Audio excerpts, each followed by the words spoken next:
Hi friends, welcome to my channel. இன்றைக்கி நம்ம சேனலில் ஒரு சூப்பரான சிக்கன் ரெசிபி தாங்க பண்ண போகிறோம். அதுக்கு நான் சிக்கன் 1/2 கிலோ சிக்கன் வாங்கி நல்லா கழுவிட்டு மஞ்சத்தூள் போட்டு கழுவி எடுத்து வச்சுருக்கேங்க. சிக்கன் மட்டன் எது வாங்கினாலும் நான் எப்போவுமே மஞ்சத்தூள் போட்டு கடைசியில் கழுவிடுவேன். அதே மாதிரி கழுவி எடுத்து வச்சுருக்கேன். இன்றைக்கி நான் மண் பாத்திரத்தில் தான் செய்ய போகிறேன் சிக்கன் கிரேவி. அதுக்கு பட்டை பிரியாணியில் சோம்பு மட்டும் போட்டிருக்கேன். பட்டையெல்லாம் நான் போடலை. ஒரு பெரிய சைஸ் வெங்காயம் நல்ல நைஸாக கட் பண்ணி அதில் சேர்த்துருக்கேன். அதே மாதிரி பச்சை மிளகாய் ஃப்ளேவருக்காக சேர்த்து அந்த எண்ணெயிலே நல்லா நம்ம வதக்கி விட்டுக்கணும். மண் பாத்திரத்தில் குழம்போ கிரேவியோ எது வச்சாலும் சூப்பராக இருக்குங்க. அன்றைக்கி தான் அந்த டேஸ்ட் பார்க்க போகிறேன்.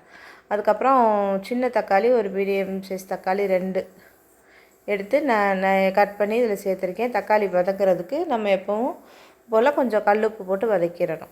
வதக்கிட்டால் தக்காளி வெங்காயம் நல்லா வதங்கி வந்துடும். வெங்காயம் வதங்கினதுக்கப்புறம் தான் தக்காளி போட்டிருக்கேன்.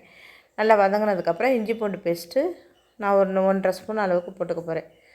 சின்ன ஸ்பூனு தான், பெரிய ஸ்பூனாக இருந்தால் 1 ஸ்பூன் போட்டாலே போதும். நம்மளுக்கு சிக்கனுக்கு கண்டிப்பாக இஞ்சி பூண்டு பேஸ்ட்டு போட்டால் தாங்க நல்லாயிருக்கும்.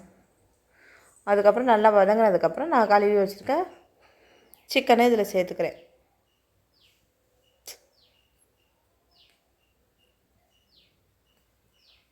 நல்லா சேர்த்துட்டு நல்லா அந்த எண்ணெயிலே நல்லா மிக்ஸ் பண்ணிக்கணும்.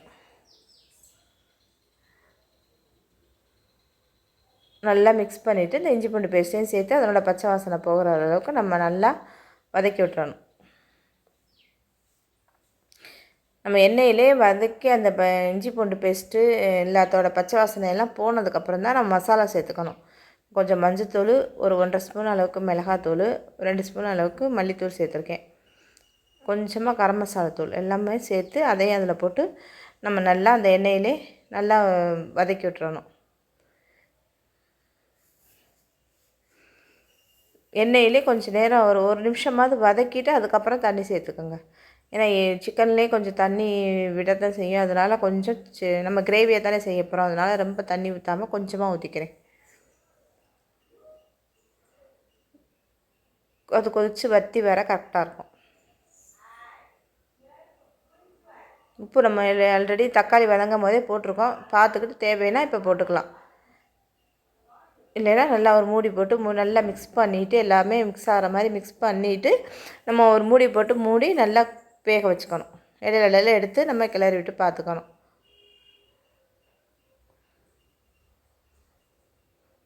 அவ்வளோதாங்க, ரொம்ப ஈஸியாக செஞ்சிடலாம். அதுவும் இந்த மண் பாத்திரத்தில் செய்யும்போது அந்த மண் மணத்தோடு சூப்பராக இருக்குங்க.